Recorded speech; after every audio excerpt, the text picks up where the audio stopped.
Hey guys, welcome back to my YouTube channel. If you're new here, hi, my name is Ntwaniengomane. If you're a returning subscriber, welcome back. Today we have a very special guest who I will give an opportunity to introduce themselves, but a bit of background. This is Nobue. She is a lawyer, attorney. Attorney. Attorney. Well, they call it a solicitor for some weird reason. Attorney in South Africa, guys. Who has been living and flourishing in London. Nobue, welcome to the channel. Thank you. Finally getting to do this. Finally, we have wanted to do this for the so longest long. time. But yeah, before we go any further, guys, I have two icebreaker questions that I want to ask Nobue. First, if you could go anywhere in the world, where would you go and why? What am I going to do? Am I going to visit? Am I going to live? Am I going Anything. Weekend, a month, a year, 2 years, whatever. If you could go anywhere. Can it be somewhere that I've been already? Yeah, anyway. The Maldives. The Maldives. Yes. Oh. Why? Because it is so... It's like a piece of heaven. I've never been to heaven, obviously, but it felt like a piece of heaven the one time I was there. It's Guys, go see her vlog. beautiful, it's serene, it's Right? calm and quiet. And when I went there, I was transitioning between groups, so like I didn't have any mental burden of work. Because you know, sometimes when you take time off work, you still have that mental burden of knowing working. Exactly. So I went when I had completely done my handover, and Yeah. it was just a week of just nothing, just swimming in clear blue water. Man. The weather was amazing. So for me, I would definitely go to the Maldives. In my bucket list now. Yes. If money was not an issue, what would you do with your life every day? I'd have kids. You'd have children. Yes, I would, because it wouldn't matter, like my job or building a career, it wouldn't matter. It would matter for stimulating my brain, but not for... it's not for the financial. Exactly. So yeah. I would have kids, and I would be that mom who shows up for everything, like all school drop-offs, the sports days, the everything. Guys. I would just raise my kids. I don't think I would be a complete like stay-at-home mom wife, because like I said, I feel like I would Stimulation. I need that stimulation, but I would, knowing that I don't have to work and I can just do what I like doing, which makes me productive. But yeah, I would be You'd be a house executive. Yes. Okay. That's the one. Who's Nobue? It's weird being on this side of the but you pretty much said it. Nobue is an attorney. Okay. I'm Zimbabwean, but I studied in South Africa at the University of Pretoria. That's where I did my LLB degree. And during my LLB degree, the opportunity to move to the UK once I was done came up. I don't want to preempt everything, but then I moved to the UK after my LLB degree. Yeah. Did some conversion courses, because obviously you know with law, like it's very jurisdiction specific. And then I started working in 2020, September. And yeah, that's me. So, you said you did your LLB at Tax, University of Pretoria. I know from your videos you mentioned one that LLB was something that your dad didn't approve of. What was dad's wish for his daughter? So approve of isn't really the word, but let me put perspective. So I was a pure sciences student. In my A-level, I did maths, biology, and chemistry. Far from law. Right. Okay. So all the way from grade 10 right up to the end of school, I had been a sciences kid. And obviously, our generation of parents, they want a doctor. Exactly. They're like, you got in sciences, you're smart, you're going to be a doctor to get it. So, so saying my dad didn't approve wouldn't quite be it, but I think he was just like shocked, because you've done sciences all the way through, you're good at them. And also, you know, his personal, wants of having a daughter who's a doctor. It was shocking for him, because I think it kind of came out of nowhere for him. But it didn't actually take too much to convince him. So when I started talking about wanting to do law, he kind of thought that maybe I'm afraid that the results might not come out the way I wanted them to. So I'm trying to come up with a backup plan, so that if it doesn't work out, I'll be like, no, I actually didn't want that. This is what I wanted, So he was like, let's just wait until results come out. So results came out, and I've done well, and I still could have gone on to do something in the medical sciences field. And I went to South Africa to apply for that. But then when I got there, in my mind, I was like, I don't think I want to do the sciences thing for the rest of my life. I really don't think I want to do it. So I applied for everything that I had gone to South Africa to apply for, but I also snuck in LLB there by tax. And then that's when I wrote to my dad. I was like, I've really thought about this. It really wasn't about coming up with a second plan in case something else is. I really don't feel like I want to do the science stuff for the rest of my life. I really want to do it. Then he was literally like, okay, if you feel that's what you want to do, then it is fine. Go for it. But why law? Like, what is it about law? I mean, I see it in like How to Get Away with Murder, and they're like doing the whole thing, and it's fascinating on TV. But like, I can't imagine studying the actual content of the work. Like, so, what is it about law for you? To be fair, it really did come from TV. I'm not even going to lie. Like, I did have the personality. I think I did have the personality for it. Yeah. But a personality that I don't even have to use a lot, because a lot of people think if you're going to be a lawyer, people think court, so they think public speaking, debate, and all that. Yeah. Whereas I did have the personality for it, I have not seen the inside of a courtroom ever. Like, since beginning of my LLB to now, I'm in practice. I've never been inside a court. I've never had to go in front of a judge at all. So there's a different side to law than there's what we see traditionally. Different world, exactly. So even people who don't know a lot about law, when you say you're a lawyer, the first thing that they think is also you represent criminals, or also if I have a matter, you can represent me in court. I do have the right of appearance, but I'm telling you, I've never set foot inside a court. Actually, the only time I set foot inside a court was before I started uni. We had a family friend who owns a law firm back home. So when I decided that I want to study law, I took a gap year between my A-level and uni, because I only applied for uni like in March of that year. Your university is starting February. So after I decided I want to do law, I asked to like do a shadowing program for like 2 weeks at his law firm. So I like rotated sitting with different senior lawyers there just to see what they actually do. About, So that's the only time I went with a senior lawyer to some court. I don't even remember what the case was, but that was literally it, right? So while I kind of felt like it is intriguing, and it's like a combination of my personality. I like to talk. I'm a critical thinker. I like engaging in analysis and all those stuff, and I'm quite opinionated, so I like to put in your opinion. I like that, friction. Okay, makes sense. But then also on the corporate and commercial side, because I've always been business minded, which is why I kind of went the commercial law. So it was like it's applied law, but in a business principle. So it's about thinking as a business owner, and who also has the benefit of knowing what the law is and trying to see how we can structure our business better. So you're in commercial law. I'm in commercial law. Okay. So let's obviously you then did your studies in South Africa and then you moved over to London. There's a gap here between I did school there and now I work here. Like, how did that opportunity come along? Because I think a lot of people want, to move abroad and stuff, but like, where do we start? How? Take us from the first day you didn't know about this to the opportunities now here. I think for me, honestly, it was a grace. I don't even want to lie. I think it was grace. So let's take it back to I start uni, right? And remember, I've convinced my dad that this is something that I really want to do. So in my head, I'm like, this thing cannot fail, because if it flops, it's going to be like, where were you going? You have been a science as a kid, and you want to start this law arts thing in uni. You should, So when I got in, I put my best foot forward from day one. So I was that kid who was always like distinctions throughout, Dean's Merit List and all that. But somewhere in my second year, I come to know that you actually can't practice law in South Africa unless you are a citizen or a permanent resident.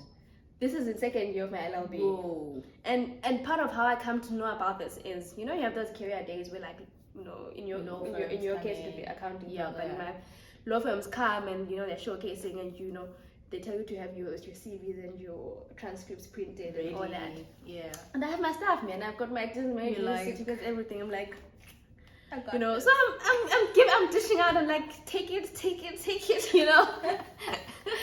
But I'm saying no, man. So people would take it.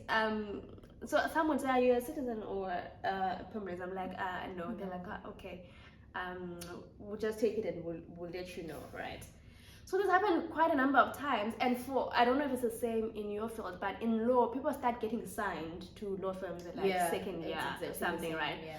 So you know, not to throw shade, but when you know people who are average are getting signed, and right, to top law firms, and you are the cream of the but yet you're not getting signed. So. And then I got to learn that it's not that they wouldn't want you. I actually even went for a few interviews. One of them was at CDH. I went through the process and they're like, we're really going to keep you on file just in case the immigration laws change at some point. So this was going on second year, third year. So third year, I'm starting to think what's going to happen after I finish this degree. I can't use it in South Africa because I'm not a permanent resident. I'm not a citizen.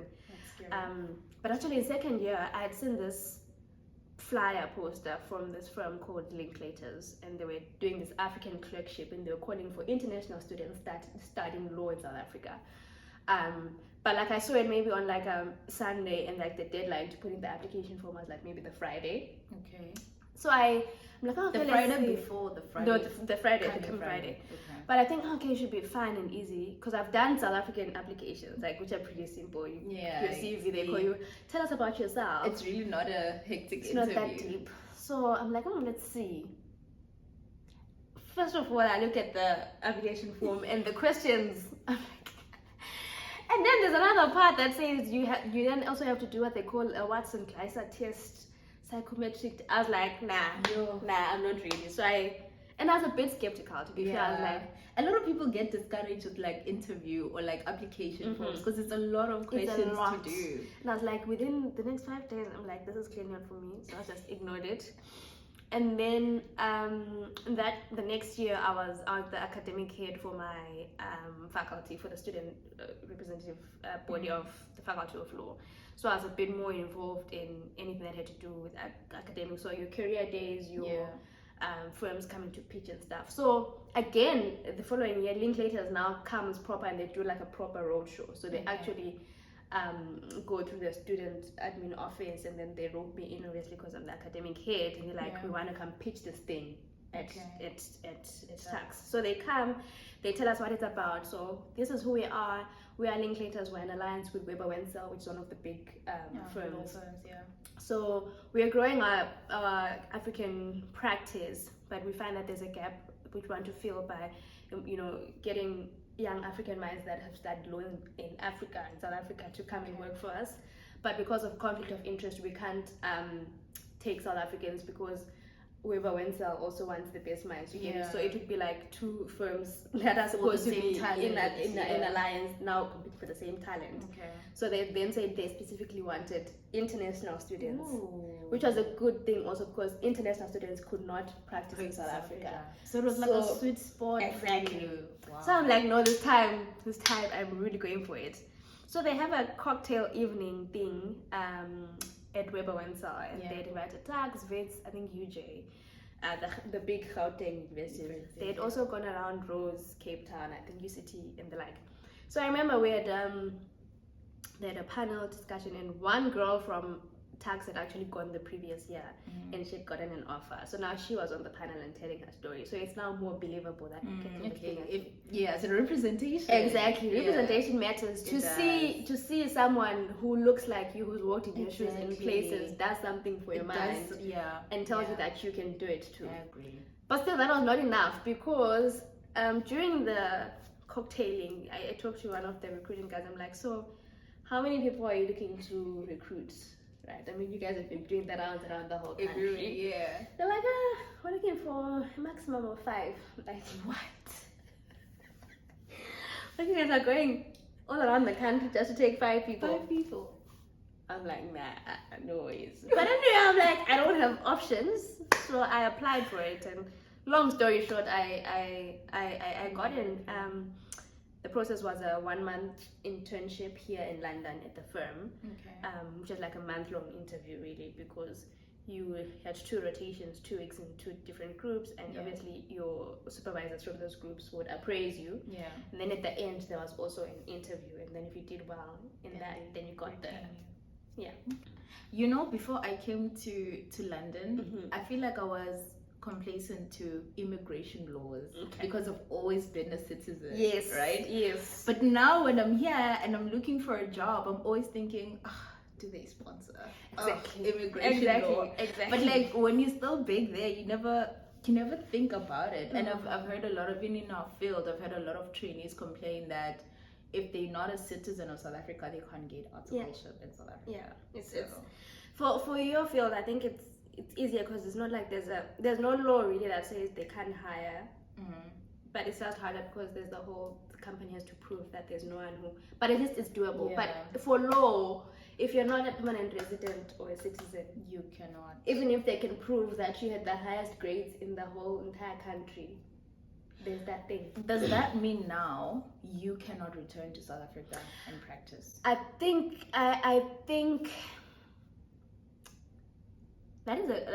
is a good question, because that requirement comes, I think, when you're training and you want to be qualified as an attorney, I think, in South Africa. But I think at the stage I'm at, where I'm qualified elsewhere, I think there might be a route to do it, but I don't think you'd then be like an attorney. I think maybe you could like go in-house as like a legal advisor or something. I actually did my dissertation on this topic. That was my dissertation. It was on the registration and practice of foreign lawyers in South Africa, so I think there's ways around it where you're not recognized as an attorney in South Africa, but you're like maybe a legal advisor or a foreign qualified something. But so there could be. I think that there could be a way. Especially in-house when you're going the legal advisor or legal officer route, not necessarily in private practice as a lawyer, appearing in the courts. Let's talk about the conversion now. So your studies are done in South Africa. You now want to practice in the UK, but obviously the law systems are not parallel to each other. There's a bit of differences. So what is the bridging process? What does that look like? You have a degree in South Africa that you studied, but now you want to practice here. What do we do to convert that? So this has changed from the time that I did it, and I think they made it a bit easier. During my time, you had to sign up for what is called the graduate diploma in law, which is like a 9-month course where it's like a 9-month crash course where you're literally converting your law degree into a UK law degree. So what they do actually is that it's not just for UK lawyers. We also had it's not just for lawyers. We also had people who maybe were even accountants or actuaries or political studies, whatever, who had careers and decided that they now want to do law, to get into law. They would sign up for that course. So it's a 9-month long crash course foundational courses program where you learn criminal, contract, EU law. It was in the EU at that time. Just the foundation courses, right? So at the end of that 9-month period, you now kind of have the equivalent of a UK law. Exactly. The advantage was that if you have done law, a lot, especially in South Africa, a lot of the stuff in the foundational course is exactly the same, because the South African legal system was kind of modeled after this one. So the only difference really would be maybe certain terminologies, right? So for example, what we would call delict in South Africa, or delict, which is like the law of like damages, so to speak. The side they'll call it tort law. And then in South Africa, we would have had AU law or something like that. This side they had EU law. But in terms of contract law and all the principles were the same because it was modeled against the same thing. Now what they do, you don't have to sign up for the 9-month course. They have this new system called the SQE, Solicitor's Qualification Exam. And how they've done it now is there are exams, sort of like board exams, I think. So there are exam dates. It is up to you how you want to study for it. So others still prefer to go to universities or these law schools and learn and write the exams, but it's no longer mandatory. So now you can select your dates, get your course material, study for those exams, and just went right for it. And I think that's made it easier because it's quite pricey to have to do the 9-month GDL. So after this 9-month or this new course now, is there anything more that they would need to do, or are they now free to practice, provided obviously they get that employment? So not anymore. So back then I had to do the GDL and then do what they call the legal practice course, but that one was for everyone, including UK lawyers. Okay. It was like mandatory for everyone. Yeah. And then we'd do our exams and then start articles without anything. Whereas in SA, during your articles, there are these exams that you have to write. Okay. So how these guys structured it is that you do all the exams and school stuff before you go into articles. Once you're going into articles, it's just work. Okay. So I think now with the SQE, I think they're phasing out the legal practice course as well. So that SQE, I think there's SQE1, SQE2 or something like that. It's going to count for what would have been the GDL and the legal practice course. So I think after you've passed your SQE, you can then go straight into your articles for 2 years and then. Okay. Yeah. As we conclude, I wouldn't be doing justice if I don't ask you this. How's the money? We need to know, because if we're going to change careers or if we're going to pursue the legal route, we need to make sure that we can live our best life. How's the money? You know, this question makes me uncomfortable because I have been privileged to have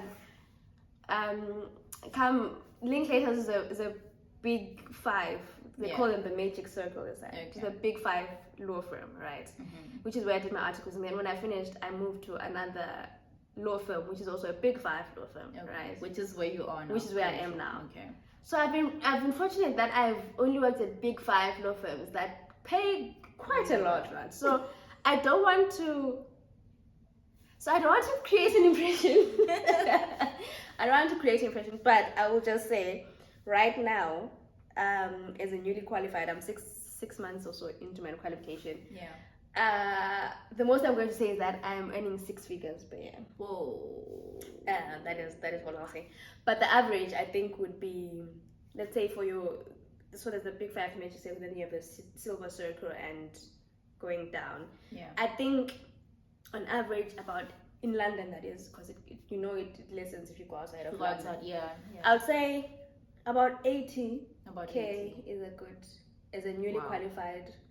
So that's after the 2 years. Before you finish your articles, it would probably be around 50, 60. Okay. But so that was me. In my first year, I think I was at 47, then I was at 55. And then when I qualified, I jumped to the 6 figures. Wow. Yeah. 6 figures, guys. 6 figures is not 80, it's not 90. 6 figures starts at 100 pounds. In pounds, yeah. Not rand. Yeah. So it's anyway. Okay, we get it. Okay, let's talk briefly about any plans going forward. What does the future look like? The future is very, I think the future is exciting, but also it's confusing.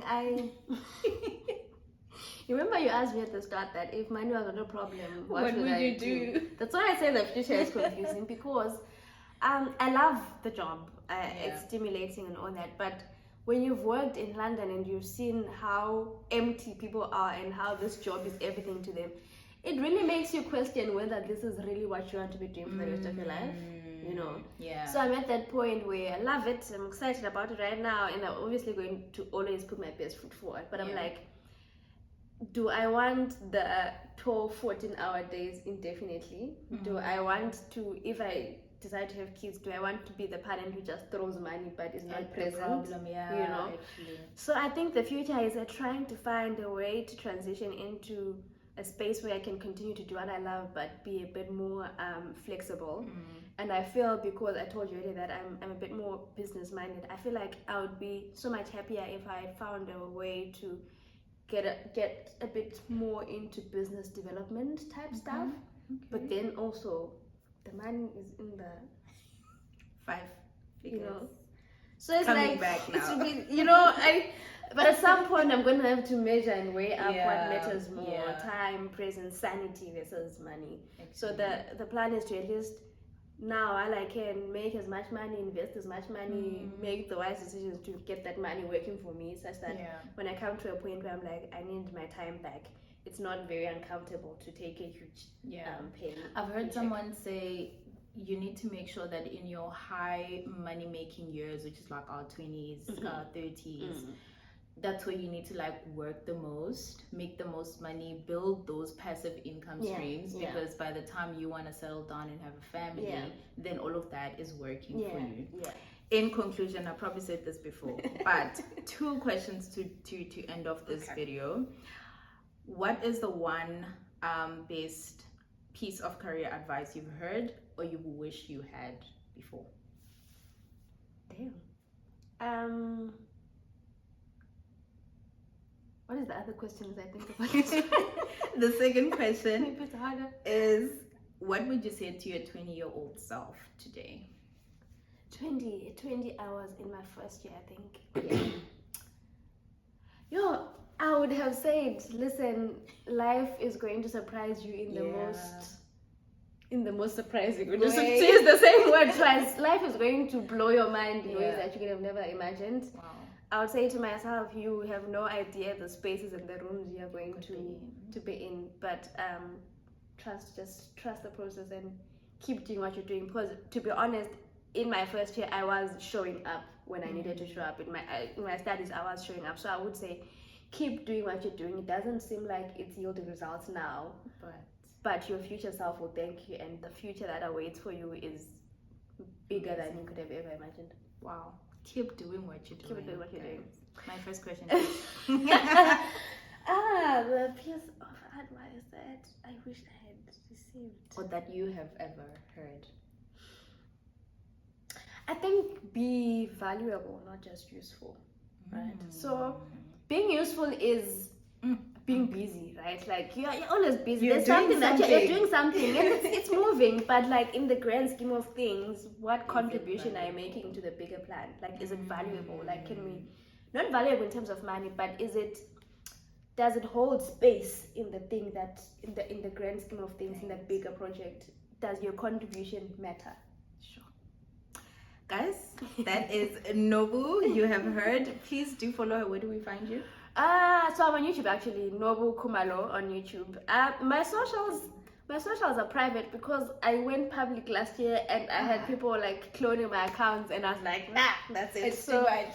But I'm also on Twitter, sometimes Nobue Khumalo, but my handle is the same everywhere. So who knows? Maybe if you send an Instagram thing, I might just accept your follow request. But yeah, I went public last year and it didn't go well. I was like, nope. Okay, well, Nobue Khumalo on YouTube. That's where you'll find her. Thank you guys so much for watching. If you like this episode, please comment down below. Let us know how you found it. Let us know if you need more of these in the future. Like, comment, and subscribe. I'll see you guys in the next video. Bye.